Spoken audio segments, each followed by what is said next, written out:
Hello friend, online classes पर आप सभी लोगों का खैर मकदम है। दोस्तों, मैं आज एक नई सीरीज के माध्यम से मैं आपके बीच में चर्चा करने वाला हूं।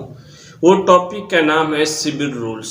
और सिविल रूल्स इतना इम्पोर्टेंट है, जो प्रैक्टिस करते हैं उनको सिविल रूल्स आना बहुत ज़रूरी है। जैसे सिविल रूल्स नहीं पता है, उन्हें प्रैक्टिस करने में कई कठिनाइयाँ, कई ऐसी चीज़ है जो उसे निगलेक्ट कर देते हैं, और उससे उनके लिए जो है ये बहुत मुफीद है कि उनको सिविल रूल्स आना बहुत ज़रूरी है। अगर वो क्रिमिनल का प्रैक्टिस कर रहे हैं तो क्रिमिनल का रूल्स भी आना बहुत ज़रूरी है।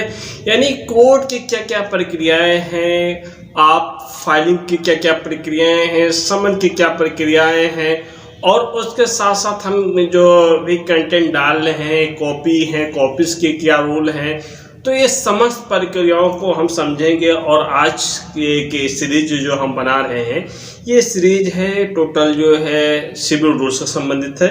और मैं सिविल रूल्स की जो बात करूँगा, कि ये जो है मैं आज जो है आपके सामने जो है बात करूँगा कि सिविल रूल्स, सिविल 1957 का नाम है, 4 सिविल कोड्स। इसका चैप्टर फर्स्ट है, इसे प्रिलिमिनरी कहा जाता है। इसमें कहा जाता है प्रीएम्बल। देखिए, in the exercise of the power conferred by article 22(7) of the constitution of India and section 122 of the code of civil procedure 1908 and supervision of all executive rules on the subject, the High Court of Judicature at Allahabad is placed to mark the following rules which provisions approval the government of Uttar Pradesh.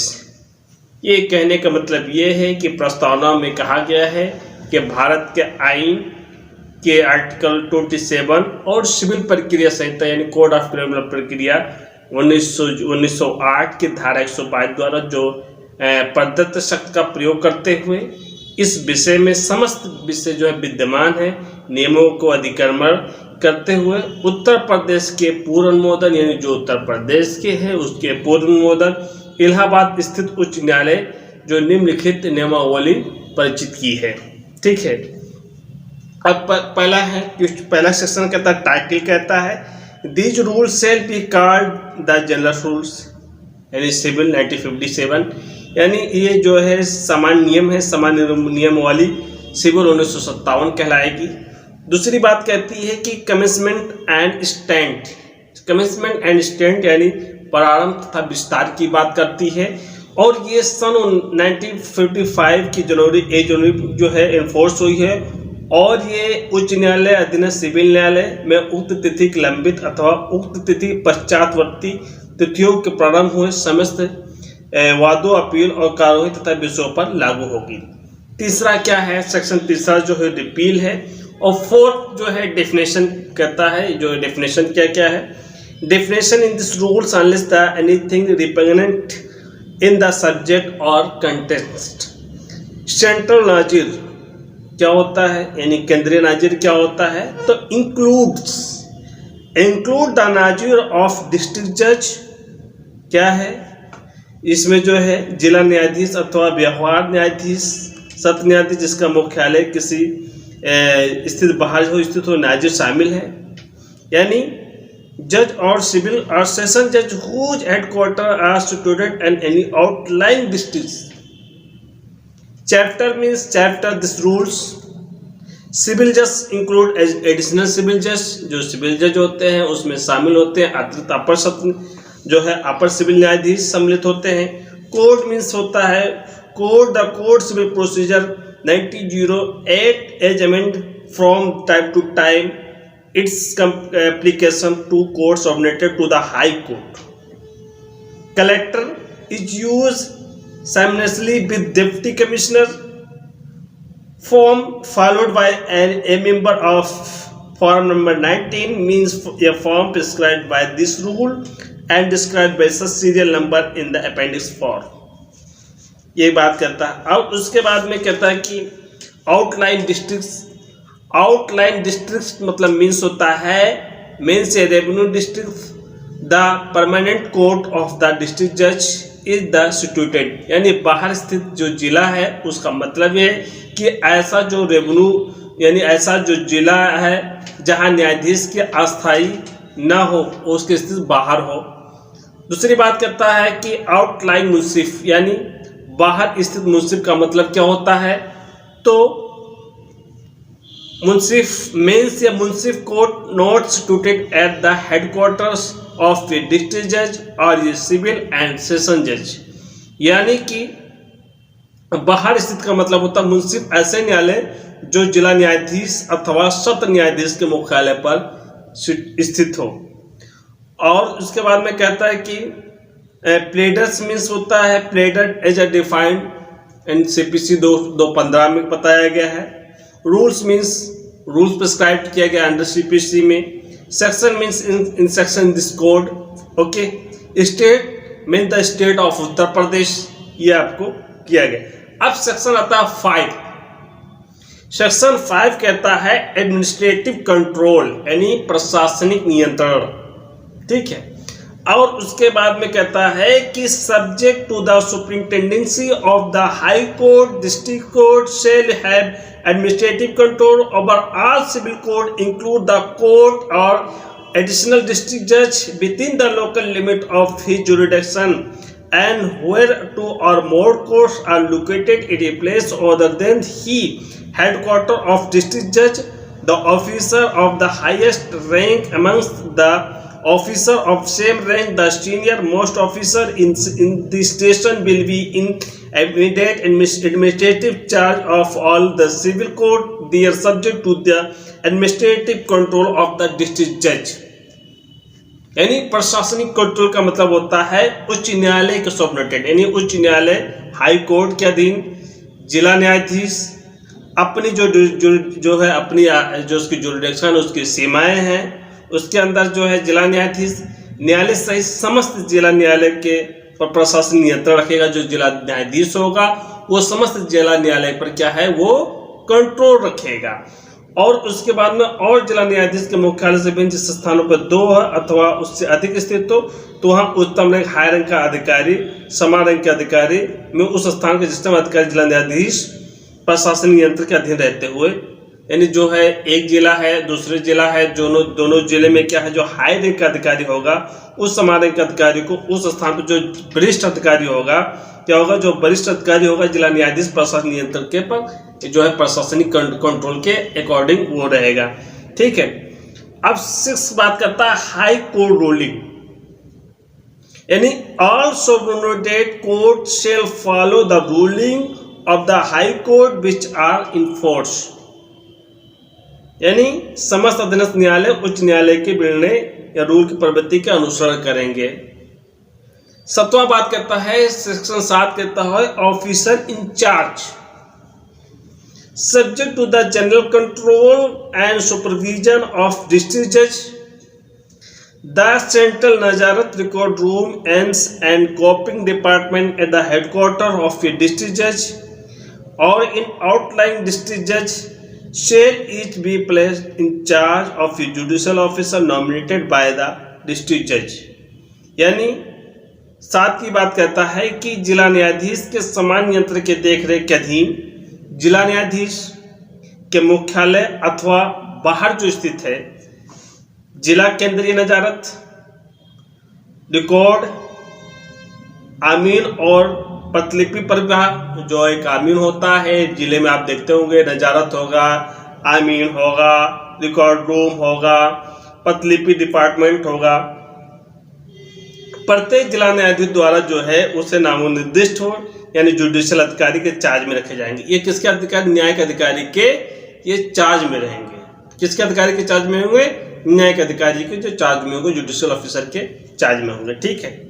अब बात करते हैं section 8 है। Section 8 कहता है officer hours, यानी जो है कार्यालय का समय, यानी the hours of the work in office of civil court shall orderly be from 10 AM to 5 PM which recesses from जो recesses from है 1:30 PM to PM of the staff attend the court and also those working in the office time। यानी जो एक court का जो समय है 10 से लेकर 50 तक जो वर्किंग का समय है, और 1 से लेकर 50 से लेकर जो 2 बजे तक जो टाइम है वो लंच का टाइम है, ये बताता है। लेकिन इसमें प्रोवाइडेड जुड़ा हुआ, provided that the presiding officer, जो प्रिसाइडिंग ऑफिसर होता है पीठासीन अधिकारी होता है, और इसमें क्या क्या कोर्ट में फिर डिफरेंट हावर्स, यानी विभिन्न जो है डिफरेंट में मतलब जो है क्या कहता है कि कोर्ट जो है कोई और भी समय कर सकता है। For recess of any official और official of that court to avoid dislocation of the work, यानी कि प्रतिबंध यह है कि न्यायालय के पीठासीन अधिकारी कार्य में अव्यवस्थित न होने देने के लिए उस न्यायालय के किसी कर्मचारी के लिए मध्य अवकाश हेतु तो भिन्न समय निर्धारित कर सकता है। जो मध्य अवकाश है वो भिन्न टाइम पे जो है निर्धारित कर सकता है, ठीक है। और सेक्शन 9 की बात करता है। सेक्शन 9 कहता है clerk not to be taken records, clerk shall not take record of their house and shall finish their work within office hours in the court of building। कहने का मतलब ये है लिपिकर जो होगा, जो क्लर्क होगा, अबलेख में घर नहीं ले जाएगा। कोई भी रिकॉर्ड होगा, कोई भी फाइल होगा, लिपिक जो है वो घर नहीं ले जाएगा। यानी कहने मतलब है लिपिक अबलेख अपने घर नहीं ले जाएगा और अपना कार्यालय न्यायालय भवन कार्यालय के समय अंदर समाप्त किया गया। जो भी उसका कार्य है, जो भी समय है, वो न्यायालय के भवन के अंदर ही वो कार्य को क्या है वो समाप्त करेगा, ठीक है। अब देखते हैं section number 10, daily setting of the जज। The daily sitting of civil court for judicial work shall ordinarily extend from 10:30 am to 4:30 pm with recesses from 1:30 pm to 2 pm, and the judicial officer shall also arrange the business of their court to be supply work from the two time। यानी कि न्यायाधीश की दैनिक बैठक के बारे में बात करता हूँ, यानी डेली सिटिंग जज की बात करता हूँ। न्यायिक कार्य हेतु सिविल न्यायालय की दैनिक बैठक जो आमतौर पर है 1 बजे से लेकर 2 बजे के बीच जो है मध्य अवकाश सहित 10 बजे से लेकर 4 बजे तक होगी। और न्यायिक अधिकारी अपने न्यायालय के कार्य इस प्रकार जो है सुव्यवस्थित ढंग से उस समय के लिए कार्य के लिए उपलब्ध होंगे। इसमें प्रोवाइडेड द सेटिंग में भी प्रोलोगेट bye half an hour for the purpose of bringing to conclusion the examination of witness of hearing of an argument or any other proceeding which the opinion of the judge should not be or cannot be convened interpreted, ठीक है। यानी इसमें प्रतिबंध ये है कि किसी evidence की एग्जामिनेशन, आर्गूमेंट्स के हेयरिंग के लिए या किसी अन्य प्रोसीडिंग के लिए जो न्यायाधीश की राय में सुविधापूर्वक विच्छिन्न नहीं की जानी चाहिए, जो न्यायाधीश की राय में अगर सुविधापूर्वक है विच्छिन्न नहीं की जानी चाहिए या नहीं की जा सकती है, को समाप्त करने के प्रयोजन से बैठक आधा घंटा तक बढ़ाई जा सकती है। यानी इसे जो है इसे न समाप्त करने की वजह से जो है ये और भी बैठक आधा घंटा तक बढ़ाई जा सकती है, ये कहता है। अब सेक्शन 11 कहता है एडमिनिस्ट्रेटिव वर्क की बात करता है। यानी section 11, all administrative work shall so long as there is judicial work to be done between the above hours be conduct outside the hours and may be done in the presiding officer retiring room. यानी प्रशासनिक कार्य के बारे में बात करता है। जब तक उक्त घंटा के बीच न्यायिक कार्य करने के लिए उपलब्ध रहे, समस्त प्रशासनिक कार्य उक्त घंटे के बाद किए जाने तथा पीठासीन अधिकारी विश्राम कक्ष में भी किए जा सकते हैं। अब सेक्शन 12 कहता है एब्सेंस फ्रॉम कोर्ट, यानी जब कोर्ट हाजिर ना हो या कोर्ट अनुपस्थित ना हो, कोर्ट अनुपस्थित हो तो फिर क्या इसके प्रोसीडिंग क्यों कहता है, whenever a district judge or additional judge or civil and session judge without leave previously obtained absent himself from his court, such absence and he cause therefore shall be reported to the High Court by the next day. Such absence should not be for more than 2 working days in any 1 month and shall be treated as a casual leave. In similar case, a judge of a court of small cases, a civil judge or munsif shall make a report to the district judge who shall treat such absence as casual leave. यानी treat कर लिया जाए casual leaves की, यानी जो है आकस्मिक अवकाश। न्यायालय में अनुपस्थित के लिए क्या कहता है, जब कोई भी जिला न्यायाधीश या अपर न्यायाधीश सिविल या सत्र न्यायाधीश से पहले अवकाश प्राप्त किए बिना, यानी जो है अगर अवकाश जो था उसे प्राप्त किए बिना न्यायालय में जो है प्रेजेंट नहीं रहता है, ऐसे कंडीशन में उसके जो है काज जो है रिपोर्ट अगले दिन उच्च न्यायालय को प्रेषित किया जाएगा। जो उसकी रिपोर्ट है, उसकी काज है, वो हाई कोर्ट को जो है प्रेषित किए जाएंगे। ऐसे जो है ऐसे प्रेजेंट नहीं होता है तो किसी एक मास के 2 कार्य दिवस में अधिक नहीं होगी, यानी 1 महीने से 2 कार्य दिवस के जो है अधिक नहीं होगी और वो आकस्मिक अवकाश मानी जाएगी। क्या मानी जाएगी? आकस्मिक अवकाश, यानी क्या है, कैजुअल लीव मानी जाएगी।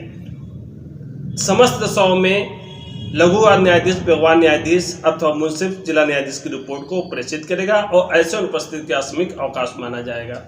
ये बात करता है। 13 की बात करता है work on holiday except with the consent of party, no suit case और अपील शेल बी हियर्ड, यानी except with the consent of party, no suit case और appeal shall be heard on the declared holiday for the subordinate court, provided that on the declared holiday for the subordinate court, a court shall not refuse to do any act or making any order urgent required or which may be properly be done or made out of court। ये बात करता है 13। और 14 कहता है कि उपस्थित जो है अटेंडेंस रजिस्टर की बात करता है, यानी उपस्थित पंजिका के बारे में बात करता है। तो ये registered of attendance in the form subject joint shall be kept by every जज in his own hand and shall be signed by him at the time end of such month, provided that case change during the month the officer relieve and the relieving officer shall be respectively signed or their own registered up to date. The district judge shall forward true copy of his own registered to the High Court and for each month, and shall also report if the subordinated court have observed the court during the month of register of subordinated court at headquarters shall be submitted to the district judge by all subordinated court headquarters shall submit district judge by 10 p.m. each every day of true copies of registered or filed court shall be submitted to the district judge. At the end of each month, the district judge may be pass necessary order about to timing observed by subordinated court and shall forward registered or their copy to the High Court only if the considers necessary, यानी present की जो register होगी उसमें क्या क्या है, प्रत्येक न्यायाधीश द्वारा उपस्थित एक रजिस्टर उसके समय हाथ में होगा और प्रारूप जो उसमें दिए हैं उस प्रारूप में प्रत्येक माह में अंत में हस्ताक्षरित करके वो प्रेषित किया जाएगा। इसमें प्रतिबंध ये है कि मास के बीच में बदलाव की दशा में अवमुक्त अधिकारी और अवमुक्त करने वाले अधिकारी क्रमशः अपने अपने रजिस्टर में पर अघतन हस्ताक्षर करेंगे। जिला न्यायाधीश प्रत्येक मास में अंत में अपने स्व रजिस्टर की 7 प्रतिलिपि उच्च न्यायालयों को प्रेषित करेगा। जिला न्यायालय जो है अपने रजिस्टर को स्वयं उच्च न्यायालय को क्या करेगा, प्रेषित करेगा। और ये भी सूचित करेगा क्या मास के दौरान अधीनस्थ न्यायालय में न्यायालय के समय का अनुपालन किया है, ये भी इसमें लिखेगा हाँ कि हमने समय का अनुपालन किया या नहीं किया है। प्रत्येक मास के अंत में मुख्यालय स्थित अधीनस्थ न्यायालय के रजिस्टर तथा बाहर स्थित न्यायालय के रजिस्टर की 7 प्रतिलिपियां जिला न्यायाधीश को प्रेषित किए जाएंगे। जिला न्यायाधीश न्यायालय का द्वारा पालन किए गए समझे जाएंगे। इस संबंध में आवश्यक आदेश पारित कर सकता और केवल आवश्यक समझे रजिस्टर की उनकी प्रतिलिपियां उच्च न्यायालय में अग्रेषित किया जाएगा। ठीक है। और वो दैनिक बैठक रजिस्टर के जो न्यायालय नाम होगा, न्यायालय के नाम के बाद में उसमें मास जो कौन सा महीना चल रहा है, कौन सा सन चल रहा है, ये सारी चीज़ों को कौन सी कक्ष में आप बैठते हैं, उसकी टिप्पणी, उसकी कमेंट्स, रिमार्क्स करके आप दीजिए। ये बात 14 बात करता है।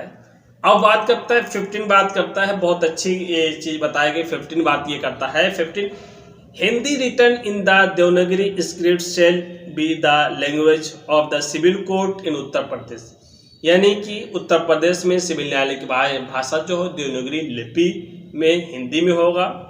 अब प्रोवाइडेड डेट द कंटिन्यूड, यानी प्रोवाइडेड डेट द कंटिन्यू है कि जो कंटिन्यू लगातार यूज ऑफ एनी लैंग्वेज, कोई लगातार यूज ऑफ एनी लैंग्वेज और script already in use under this existing law and rules, जो अंदर कर रहा है, एग्जिट कर रहा है, लॉ कर रहा है, रूल्स कर रहा है, shall be permissible in the accordance with educative instruction use be state government from the time to time.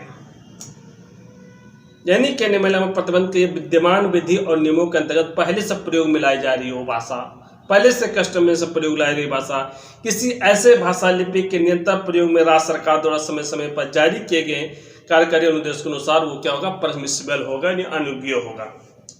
ये बात 15 बताता है। अब 16 कहता है बिकली काज लिस्ट के बारे में बात करता है। बिकली काज लिस्ट क्या होता है, यानी सुनवाई के लिए नियत मुकदमे के साथ में दिए गए प्रारूप सुपाठ हिंदी में तैयार की जाएगी। जो सुनवाई का जो बिकली काज रिपोर्ट होगी वो क्या है, वो हिंदी में तैयार की जाएगी और न्यायालय के मुंसरिम द्वारा उसे क्या है, सिग्नेचर किया जाएगा। एक सप्ताह यानी एक वीक में सूची जो है पिछले सप्ताह के अंतिम कार्य दिवस में प्रत्येक न्यायालय भवन जिसकी सहदृश स्थान पर लगाई जाएगी। उक्त सूची तैयार में ऐसे मुकदमों को अग्रता दी जाएगी जो सुनवाई में हो अथवा जो पहले से स्थगित हो चुका हो, और वो क्रम जिसमें मुकदमा दर्ज हो न्यायालय के पीठासीन न्यायाधीश स्पष्ट आदेश के बिना बदल नहीं सकता है। सूची में प्रत्येक दिन की प्रविष्टियां सबसे ऊपर है। यदि आवश्यक हो तो स्थगित मुकदमों को बाद में अंतस्थापित करने के बाद वो रिक्त स्थान रखा जाएगा। ये बात करता है। अब उसके जो टेबल्स होंगे वो 4 टेबल्स होंगे, यानी वाद की संख्या और प्रकार, ये अक्सर आप नहीं देखते होंगे। पक्षकारों के नाम होंगे और उसके बाद में क्या नाम है, दिनांक हो गया, मास हो गया, वर्ष हो गया, वकील का नाम होगा, उसके उद्देश्य क्या हो गए, वो सारी चीज़ें यहाँ पर मेमोरेंडम में लिखे जाए। मेमोरेंडम 77, 78, 79 में रखा जाएगा। ठीक है, उसका अनुपालन किया जाएगा। ये बात करता है। अब बात है presentation of application to the जज। Presentation of application to the जज, यानी द डिस्ट्रिक्ट जज shall fix a time of which due notice shall be posted on the notice board for his own court and all courts submitted to him for the representation of urgent application or such as can be present to the presiding officer. Only such application shall as far practicable and without prejudice to any case then at hearing be disposed of by an order passed in the court as soon as the presented। यानी कि न्यायाधीश के आवेदन की प्रस्तुति यानी present कर रहा है, जिला न्यायाधीश अपने न्यायालय तथा अपने जो है अधीनस्थ जो अपने नीचे समस्त न्यायालय में आवश्यक जो आवेदन अथवा केवल पीठासीन अधिकारी के समक्ष प्रस्तुत किए जा सकने वाले आवेदन को प्रस्तुत करने हेतु तो एक समय निर्धारित करेगा। जो सभी आवेदन है प्रस्तुत करने के लिए जो क्या है एक समय निर्धारित करेगा कि आप जो है 10 से लेकर 12:30 बजे तक जो है, चाहे वो फ्रेश एप्लीकेशन दाखिल करना हो या कोई ऐसे एप्लीकेशन दाखिल करना हो या कोई सूट दाखिल करना हो, यानी वो नियम बनाकर वो है जो बताएगा, जिसकी सूचना समय सूचना पट पर लाई जाएगी। जो समय सूचना है वो समय पट पर लाई जाएगी और ऐसे आवेदन जिसकी प्रस्तुत किया था संभव उस समय सुने जा रहे हैं, किसी मुकदमे का प्रतिकूल प्रभाव डाले हुए न्यायालय आदेश पारित करके और निस्तारित कर दिया जाएगा। यह बात बताता है 17 में। ठीक है, अब बात करती है 18 की बात करती है कि रबर स्टाम्प प्रोहिबिटेड है, जो रबर का स्टाम्प नहीं यूज करेगा। ठीक है, कहता है the use of rubber stamp in judicial order और signature required to be made by any law और रूल्स इट प्रोहिबिटेड, यानी किसी विधि अथवा नियमों के द्वारा अपेक्षित न्यायिक आदेशों या हस्ताक्षर रबर की मोहर को वर्जित किया जाता है। अब 18A है, क्या है, readers diary. The reader diary shall maintain a diary in the form prescribed below. The diary will be kept in the courtroom and be available to the parties and their counsel or inspection. ठीक है, अब इसमें क्या है, case number है पहला, दूसरा है नेम ऑफ पार्टीज है, काउंसिल नेम है, पर्पज है, डेस्क फिक्स, अर्जेंट केस है, रिमार्क्स है, ये सारी चीजें आएंगे। तो दोस्तों मैं आज पहला अध्याय आपको बताया है और उसके साथ साथ में पूरे अध्याय को कंप्लीट करूंगा। आप हमारे साथ बने रहें, यानी सिविल प्रैक्टिशनर के साथ साथ आपको क्रिमिनल रूल्स बताएंगे, एक नए एक्ट बताऊंगा।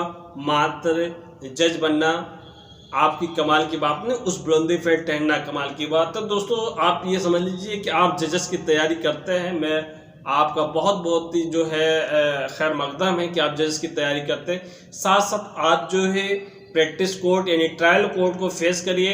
ट्रायल कोर्ट में क्या क्या रूल्स होते हैं, ट्रायल कोर्ट में क्या क्या प्रक्रिया अपनाए जाते हैं, और trial court he judiciary of foundation है। तो मैं चाहूँगा दोस्तों कि ट्रायल कोर्ट को जरूर देखें, ट्रायल कोर्ट को फेस करें और एक अच्छी समझ, एक अच्छी पकड़ जो है ट्रायल कोर्ट से आती है। तो मैं दोस्तों इजाज़त चाहता हूँ, मुझे यहीं से इजाज़त दीजिए, फिर मैं कल मिलूँगा आपके सिविल जो रूल्स के साथ। Thank you, Allah Hafiz.